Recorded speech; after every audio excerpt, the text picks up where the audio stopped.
شروع اللہ کے نام سے جو بڑا مہربان نہایت رحم کرنے والا ہے۔ اور مدین والوں کی طرف ہم نے ان کے بھائی شعیب کو بھیجا۔ اس نے کہا ہے میری قوم کہ لوگو اللہ کی بندگی کرو اور اس کے سوا تمہارا کوئی خدا نہیں ہے، اور ناپ تول میں کمی نہ کیا کرو۔ آج میں تم کو اچھے حال میں دیکھ رہا ہوں، مگر مجھے ڈر ہے کہ کل تم پر ایسا دن آئے گا جس کا عذاب سب کو گھیر لے گا۔ اور اے برادران قوم، ٹھیک ٹھیک نصاب کے ساتھ پورا ناپو اور تولو، اور لوگوں کو ان کی چیزوں میں گھاٹا نہ دیا کرو، اور زمین میں فساد نہ پھیلاتے پھرو۔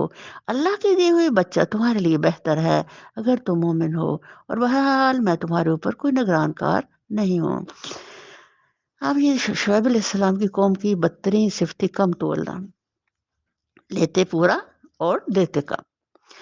اب یہ کسی بھی قوم کے اندر ایک بری ترین عادت رہی ہے جس کی وجہ سے اس کو عذاب آیا۔ اب ہمارے لیے اللہ تعالیٰ نے سارے ہی پیغمبروں کی جو امتیں تھیں ان کی برائیاں ڈال دی ہمارے قرآن میں، ہمارے سامنے رکھ دی وجہ۔ تب میرے رب کو پتا تھا کہ امت محمد صلی اللہ علیہ وسلم کے اندر یہ ساری برائیاں آئیں گی جو پہلی ساری امتوں میں تھی۔ اب کم تولنا ہماری اس وقت صفت ہے۔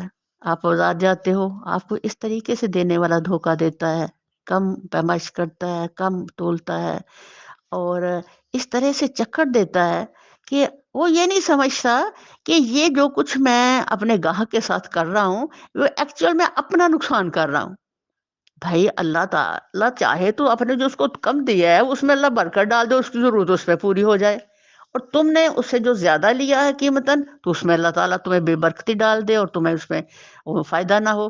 تو یہاں اللہ تعالیٰ یہ بتانا چاہ رہے ہیں کہ انصاف اصل ہے صفت کس کی؟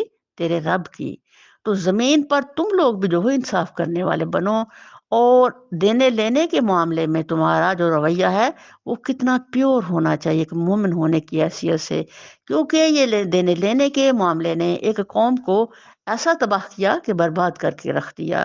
انہوں نے جواب دیا، اے شعیب، کیا تیری نماز تجھے یہ سکھاتی ہے کہ ہم ان سارے معبودوں کو چھوڑ دیں جن کی پرستش ہمارے باپ دادا کرتے تھے، یا یہ کہ ہم کو اپنے مال میں اپنے منشا کے مطابق تصرف کرنے کا اختیار نہ ہو؟ بس تو ہوئی تو ایک عالی ظرف اور راست باز آدمی رہ گیا ہے۔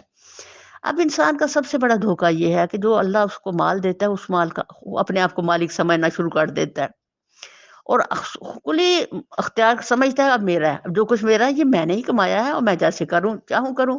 لیکن وہ یہ نہیں جانتا کہ یہ ایکچوئل تیرے رب نے تجھے دیا ہے، او جو بہت جلد لوٹ کے اسی کی طرف چلا جائے گا۔ یہ دھوکہ انسان کو تباہی کی راہوں میں ڈال دیتا ہے کہ میں خود مختار ہوں، حالانکہ ہم جانتے ہیں کہ ہم خود مختار کتنے ہیں بھائی۔ جب بھی ہم مرتے ہیں تو سارا کچھ ہم سے لے لیا جاتا ہے، اتنے ہم اختیار ہیں ہمارے پاس۔ ان سچائیوں کو جو ہر روز ہمارے آنکھوں کے سامنے سفر کر رہی ہیں، ہم لوگ اندھے بنے ہوئے ہیں۔ اس لیے اللہ نے شروع میں آنکھوں اور کانوں کی ڈاٹ کا جو ذکر کیا، اصلاً وہ یہ ہے کہ تم بصیرت کی آنکھوں سے ان پیغمبروں کی اور ان قوموں کی کہانیوں کو غور کرو تو تم کلیئر ہو جائے گا کہ صحیح راستے والے ہی کامیاب لوگ ہیں، اور جن کو اللہ نے بصیرت کی آنکھیں دی ہیں وہی خوش بخت ہیں۔ شعیب علیہ السلام نے کہا، بھائیو تم خود ہی سوچو کہ اگر میں اپنے رب کی طرف سے ایک کھلی شہادت پر تھا اور پھر اس نے مجھے اپنے ہاں سے اچھا رزق بھی عطا کیا، تو اس کے بعد میں تمہاری گمراہیوں اور آرام خوریوں میں تمہارا شریک حال کیسے ہو سکتا ہوں؟ اور میں ہرگز یہ نہیں چاہتا کہ جن باتوں سے میں تم کو روکتا ہوں ان کا خود ارتکاب کروں۔ میں تو اصلاح کرنا چاہتا ہوں جہاں تک بھی میرا بس چلے، اور یہ جو کچھ میں کرنا چاہتا ہوں اس کا سارا انحصار اللہ کی توفیق پر ہے۔ اسی پر میں نے بھروسہ کیا اور ہر معاملہ میں اسی کی طرف میں رجوع کرتا ہوں۔ اور اے برادران قوم، میرے خلاف تمہاری ہٹ درمی کہیں یہ نوبت نہ پہنچا دے کہ آخر کار تم پر بھی وہی عذاب آ کر رہے جو نوح یا ہود یا صالح کی قوم پر آیا تھا۔ اور لوط علیہ السلام کی قوم تو تم سے کچھ زیادہ دور بھی نہیں ہے۔ دیکھو اپنے رب سے معافی مانگو اور اس کی طرف پلٹ آؤ، بے شک میرا رب رحیم ہے اور اپنی مخلوق سے محبت رکھتا ہے۔ अब इतनी वार्निंग के बाद अल्लाह ताला बड़े प्यारे अंदाज से कह रहे हैं कि तुम लोगों को पता चल गया ना, जो भी नाफरमान हो उसके साथ क्या-क्या हुआ। इसलिए कम से कम तुम्हें इस गहरी फ़िक्र के बाद अब अल्लाह ताला की तरफ रुजू कर लेना चाहिए, रहमान से माफ़ी माँग लेनी चाहिए, क्योंकि वो रहीम रब है और अपनी मखलूक से मोहब्बत करता है। अल्लाह को आप लोगों से बड़ी मोहब्बत है। कुरान रहमान की मोहब्बत का ही रिज़ल्ट है भई। तो अल्लाह ताला फरमाते मेरी मोहब्बतों को कबूल करो और मुझसे इस्तग़फ़ार करके मेरे दामन में आ जाओ। जैसे एक माँ जौन-सी है, वो हर वक़्त अपने बच्चे के लिए यही रखती है एहसास कि वो मेरे साथ बेहतरीन रवैया रखे ताबेदारी का। तो ऐसे ही रहमान का भी यही ख्वाहिश है कि इंसान मेरा ताबेदार बने, मेरा अच्छा गुलाम बने और मेरी नेमतों से फैज़याब हो। उन्होंने जवाब दिया, ए शुएब, तेरे तेरी बहुत सी बातें तो हमारी समझ में ही नहीं आती और हम देखते हैं कि तू हमारे दरमियान एक बेजोर आदमी है। तेरी बरादरी ना होती तो हम कभी का तुझे संसार कर चुके होते। तेरा बलबोता तो इतना नहीं है कि हम पर भारी हो। अब ये बात इसलिए कही जा रही है कि ये नबी सल्लल्लाहु अलैहि वसल्लम को कुफ़ार मक्का कहते थे कि अगर हमें बनु हाशिम का ख़तरा ना होता, खौफ ना होता कि वो सारे हमारे खिलाफ उठ खड़े होंगे, तो हम मोहम्मद सल्लल्लाहु अलैहि वसल्लम को नऊज़ुबिल्लाह ऐसे का ऐसे कर देते। तो अल्लाह ताला फरमा रहे हैं, "वो ये देखो, ये जो कुफ़ार मक्का की सोच है, यही सोच कौम शुएब की थी।" शुएब अलैहिस्सलाम ने कहा, "भाइयों, क्या मेरी बरादरी तुम पर अल्लाह से ज़्यादा भारी है कि तुमने बरादरी का तो खौफ किया और अल्लाह को बिल्कुल पसे-पुश डाल दिया? जान रखो, जो कुछ तुम कर रहे हो, वो अल्लाह की गिरफ्त से बाहर नहीं है। ऐ मेरी कौम के लोगों, तुम अपने तरीके पे काम किए जाओ और मैं अपने तरीके पर करता रहूँगा। जल्दी ही तुम्हें मालूम हो जाएगा कि किस पर ज़िल्लत का अज़ाब आता है और कौन झूठा है। तुम भी इंतज़ार करो और मैं भी तुम्हारे साथ जश्न भरा हूँ।" आखिरकार जब हमारे फैसले का वक्त आ गया तो हमने अपनी रहमत से शुएब और उसके साथी मोमिनों को बचा लिया और जिन लोगों ने जुल्म किया था इनको एक सख्त धमाके ने ऐसा पकड़ा कि वो अपनी बस्तियों में बेहिसो हरकत पड़े के पड़े रह गए, गोया वो कभी वहां रहे बसे ही ना थे। इन्ना लिल्लाहि व इन्ना इलैहि राजिऊन, अस्तगफिरुल्लाह रब्बी मिन कुल्ली ज़ंबिन। सुनो, मदियन वाले भी दूर फेंक दिए गए जिस तरह समूद फेंके गए थे, और मूसा को हमने अपनी निशानियों और खुली संद मामूरियत के साथ फिरौन और इसके आने सल्तनत की तरफ भेजा, मगर उन्होंने फिरौन के हुक्म की पैरवी की। हालांकि फिरौन का हुक्म रास्ते पर न था। क़यामत के रोज वो अपनी कौम के आगे आगे होगा और अपनी पेशवाई में इन्हें दोज़ख की तरफ ले जाएगा। कैसी बदतर जाए वरूद है ये जिस पर कोई पहुंचे, और उन लोगों पर दुनिया में भी लानत पड़ी, क़यामत के रोज भी पड़ेगी। कैसा बुरा सिला है ये जो किसी को मिले। अब ये यहाँ से पता चलता है कि जिसने अल्लाह की ज़मीन पर दूसरों को गलत गाइड किया, तो वो अपने पैरों को साथ लेकर के जहन्नुम में जाएगा। इन्ना लिल्लाहि व इन्ना इलैहि राजिऊन। ये चंद बस्तियों के साथ गुज़श्त है जो हम तुम्हें सुना रहे हैं। इनमें से बाज़ अब भी खड़ी हैं और बाज़ की फसल कट चुकी है। हमने उन पर ज़ुल्म नहीं किया, उन्होंने आप ही अपने ऊपर ज़ुल्म ढाया। और जब अल्लाह को हुक्म आ गया तो इनके वो माबूद जिन्हें वो अल्लाह को छोड़कर पुकारा करते थे, इनके कुछ काम ना आ सके और उन्होंने हलाकत और बर्बादी के सिवा इन्हें कुछ फ़ायदा ना दिया। ये ज़मीन की कहानी कितनी इबरतनाक है कि हर दौर के अंदर इस ज़ालिम इंसान ने अल्लाह की इस पाकीज़ा ज़मीन पर, जिसमें अल्लाह ने इसको भेजा था बड़े फ़ख्र के साथ, अल्लाह ने शैतान के मुकाबले में इसको रिस्पेक्ट दी, इज़्ज़त दी और ज़मीन में उतारा खलीफा बना करके। लेकिन देखो कैसे करतूत है इंसान के। और ये किताबुल्लाह जब रब की रहमत का फ़ैसला हुआ तो अल्लाह ने कुरान उतार दिया हमारे जैसे गुमराह और गए गुजरे लोगों को सीधे रास्ते पर चलाने के लिए। अब अल्लाह ताला ने पूरे माजी के जितने पैगंबर गुजरे उनकी कहानी इसलिए डाल दी कि ये क़यामत तक का कलाम है। इसको जब इंसान हमेशा पढ़ता रहेगा, इससे अबरते और नसीहतें लेता रहेगा और उससे डरते हुए उसकी तरफ तौबा की तरफ रुजू करेगा। اور تیرا رب جب کسی ظالم بستی کو پکڑتا ہے تو پھر اس کی پکڑ ایسی ہی ہوا کرتی ہے، فی الواقع اس کی پکڑ بڑی سخت اور دردناک ہوتی ہے۔ حقیقت یہ ہے کہ اس میں ایک نشانی ہے اس شخص کے لیے جو عذاب آخرت کا خوف کرے۔ وہ ایک دن ہوگا جس میں سب لوگ جمع ہوں گے، اور پھر جو کچھ بھی اس روز ہوگا سب کی آنکھوں کے سامنے ہوگا۔ ہم اس کے لانے میں کچھ بہت زیادہ تاخیر نہیں کر رہے ہیں، بس ایک گنی چنی مدت اس کے لیے مقرر ہے۔ جب وہ آئے گا تو کسی کو بات کرنے کی مجال نہ ہوگی الا یہ کہ خدا کی اجازت سے کچھ عرض کرے۔ پھر کچھ لوگ اس روز بدبخت ہوں گے اور کچھ نیک بخت۔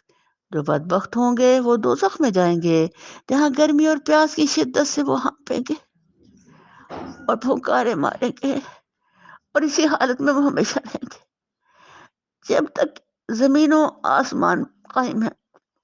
یہ محاورہ ہے، زمین و آسمان کا قائم ہونا۔ اس کے اصل میں نہیں ہے ہمیش کی، اللہ یہ کہ تیرا رب کچھ اور چاہے، بے شک تیرا رب پورا اختیار رکھتا ہے کہ جو چاہے کرے رہے۔ وہ لوگ جو نیک بخت نکلیں گے تو وہ جنت میں جائیں گے اور وہاں ہمیشہ رہیں گے جب تک زمین و آسمان قائم ہے۔ اللہ یہ کہ تیرا رب کچھ اور چاہے، ایسی بخشش ان کو ملے گی جس کا سلسلہ کبھی منقطع نہ ہوگا۔ اللہ جلنا منہم۔ پس اے نبی صلی اللہ علیہ وسلم تو ان معبودوں کی طرف سے کسی شک میں نہ رہے جن کی یہ لوگ عبادت کر رہے ہیں، یہ تو بس لکیر کے فقیر بنے ہوئے اسی طرح پوجا پاٹ کیے جا رہے ہیں جس طرح پہلے ان کے باپ دادا کرتے تھے، اور ہم ان کا حصہ انہیں بھرپور دیں گے بغیر اس کے کہ اس میں کچھ کاٹ کسر ہو۔ ہم اس سے پہلے موسیٰ کو بھی کتاب دے چکے ہیں اور اس کے بارے میں بھی اختلاف کیا گیا تھا، جس طرح آج اس کتاب کے بارے میں کیا جا رہا ہے جو تمہیں دی گئی ہے۔ اگر تیرے رب کی طرف سے ایک بات پہلے طے نہ کر دی گئی ہوتی تو ان اختلاف کرنے والوں کے درمیان کبھی کا فیصلہ چکا دیا گیا ہوتا۔ یہ واقعہ ہے کہ یہ لوگ اللہ کی طرف سے شک اور خلجان میں پڑے ہوئے ہیں، اور یہ بھی واقعہ ہے کہ تیرا رب انہیں ان کے اعمال کا پورا پورا بدلہ دے کر رہے گا، یقیناً وہ ان کی سب حرکتوں سے باخبر ہے۔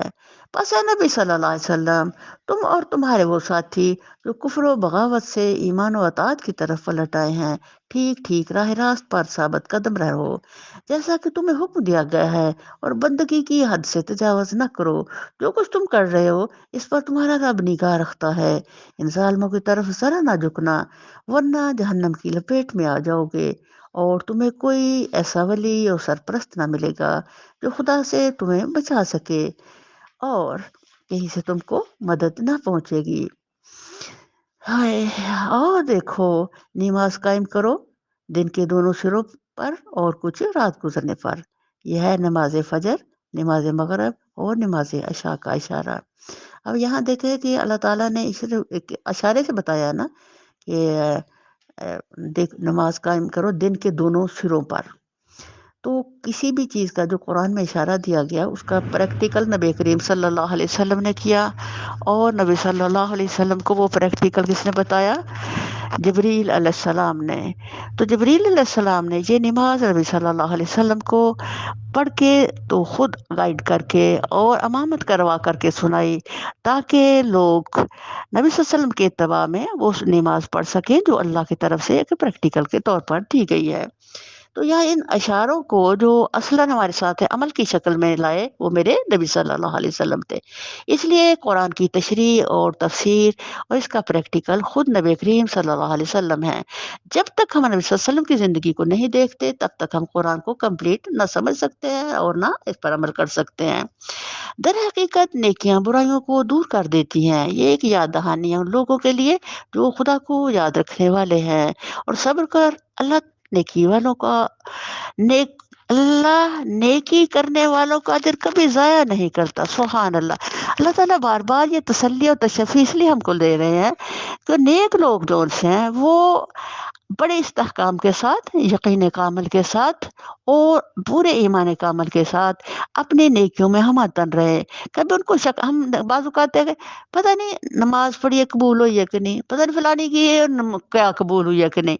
तो अल्लाह ताला यहाँ ये बता रहे हैं कि ऐसा नहीं आपने कहना कि कबूल हुई है कि नहीं हुई। इंशाअल्लाह कबूल है, इसलिए कि जब हम एक नेकी करते हैं उसके बाद नेकी की दूसरी की जब अल्लाह तौफ़ीक हमें देते हैं, हम एक नमाज़ पढ़ते हैं जब अल्लाह हमें दूसरी नमाज़ की तौफ़ीक देते हैं, तो ये एक्चुअल कबूलियत की एक आपकी तरफ इशारा और गारंटी और सनद है अल्हम्दुलिल्लाह कि बंदा को जब अल्लाह कबूल करता है तो अपने करीब करता है और फिर नेकी की तौफ़ीक में उसको बढ़ाता जाता है। इसलिए हमें हर काम करना है यकीन के साथ अल्हम्दुलिल्लाह। फिर क्यों ना इन कौमों में जो तुमसे पहले गुज़र चुकी हैं, ऐसे अहले खैर मौजूद रहे, जो लोगों को ज़मीन में फ़साद बरपा करने से रोकते। ऐसे लोग निकले भी तो बहुत कम, जिनको हमने इन कौमों में से बचा लिया, वरना ज़ालिम लोग तो इन्हीं मज़ों के पीछे पड़े रहे, जिनके सामान इन्हें फ़रावानी के साथ दिए गए थे और वो मुजरिम बनकर रहे। तेरा रब ऐसा नहीं है कि बस्तियों को नाहक तबाह कर दे, हालांकि इनके बाशिंदे इसलाह करने वाले हों। बेशक तेरा रब अगर चाहता तो तमाम इंसानों को एक ग्रोह बना सकता था, मगर अब तो वो मुख्तलिफ तरीकों ही पर चलते रहेंगे और बेराह रवियों से सिर्फ वो लोग बचेंगे जिन पर तेरे रब की रहमत है। इसी आज़ादी इंतखाब उख्तार और इम्तिहान के लिए तो उसने इन्हें पैदा किया है। और तेरे रब की वो बात पूरी हो गई जो इसने कही थी कि मैं जहन्नम को जिन्नों और इंसानों सबसे बढ़ दूंगा। तदब्बुर। ए नबी सल्लल्लाहु अलैहि वसल्लम और ए नबी सल्लल्लाहु अलैहि वसल्लम, जो पैगंबरों के किस्से जो हम तुम्हें सुनाते हैं वो चीजें हैं जिनके जरिए से हम तुम्हारे दिल को मजबूत करते हैं। इनके अंदर तुमको हकीकत का इल्म मिला, ईमान लाने वालों को नसीहत और बेदारी नसीब हुई। सुभान अल्लाह। ये पूरा आपको जो कहानियाँ किस्से सुनाए गए हैं अबरतों के और ईमान वालों के, अल्लाह ताला फरमा रहे हैं कि नबी सल्लल्लाहु अलैहि वसल्लम आपको इसलिए सुनाए जा रहे हैं कि आपके साथ ये सब कुछ हो रहा है, आपका दिल मजबूत होना चाहिए इनका मुकाबला करने के लिए, और ये मजबूती होनी चाहिए कि इंशाअल्लाह आज तक हर पैगंबर को अल्लाह ताला ने कामयाबी और कामरानी दी और नेकोकारों को अल्लाह ने कबूल फरमाया। अब आपको भी इंशाअल्लाह अल्लाह ज़रूर बहुत जल्द कामयाबी भी देगा और तुम्हारे साथियों को अल्लाह कबूल भी फरमाएगा और वो सारी दुनिया और आखिरत की नेमतों का वारिस भी बनाएगा जो अल्लाह का सच्चा वादा है। तो ये इतना कुछ सुना करके तो उसका रिजल्ट निचोड़ जो है वो अल्लाह ने आपके सामने रख दिया कि तारे तुम्हारे दिल की मजबूती के लिए ये मैंने तुम्हें सारी कहानियां सुनानी है। यानी हर किस्सा और हर कहानी का कोई मकसद होता है, अल्लाह ताला ये बताना चाह रहे हैं। रे वो लोग जो ईमान नहीं लाते तो उनसे कह दो कि तुम अपने तरीके पे काम करते रहो और हम अपने तरीके पर किए जाते हैं अंजाम कार। तुम भी इंतजार करो, हम भी मुंतजिर हैं। आसमान और जमीन में जो कुछ छुपा हुआ है सब अल्लाह के कब्जा कुदरत में है और सारा मामला इसी की तरफ रजू किया जाता है। बस है नबी सल्लल्लाहु अलैहि वसल्लम, तुम उसकी बंदगी करो, उम, उसकी बंदगी कर कर और इसी पर भरोसा रख, जो कुछ तुम जो कर रहे हो तेरा रब इससे बेखबर नहीं है। सुभान अल्लाह। ये देखो, हालांकि पूरे ईमान के साथ सफर कर रहे हैं पैगंबर के साथी, फिर भी अल्लाह ताला बार बार, अल्लाह ताला को पता है ना इंसान की कमजोरियों का, बार बार साथ साथ तसल्ली और तशफ़ी दिए जा रहे हैं और ये बता रहे हैं कि मैं तुम्हें देख रहा हूँ, मैं खबीर हूँ, मैं बसीर हूँ, मैं बाखबर हूँ तुम्हारे हालात से। ये तसल्ली और तशफ़ी जो उनसे है, ये वो जो हमने पढ़ा वो दिलों को मजबूत करती है। अब जैसे हमारी जिंदगी के अंदर जब भी कोई मसला आए तो इंसान डोल जाता है, एकदम घबरा जाता है। तो फिर हमें जब भी कोई हमें मसला है तो हम कुरान की तरफ बढ़ते हैं, किताबुल्लाह को पढ़ते हैं, तो हमें सुकून आ जाता है, तशफ़ी मिल जाती है अल्हम्दुलिल्लाह। तो अल्लाह ताला ने ये क़यामत तक के दायिए दीन और ईमान वालों के लिए कुरान को क्या बना दिया, सब तशफ़ी और तसल्ली बना दी और नेक राहों में चलने के लिए रहनुमा और गाइड बना दिया और अल्हम्दुलिल्लाह साथ साथ खुशखबरियाँ दी कि तुम लोग कभी भी घबराना नहीं, दुनिया और आखिरत तुम्हारे लिए है और कामयाबी भी तुम्हारे लिए है अल्हम्दुलिल्लाह।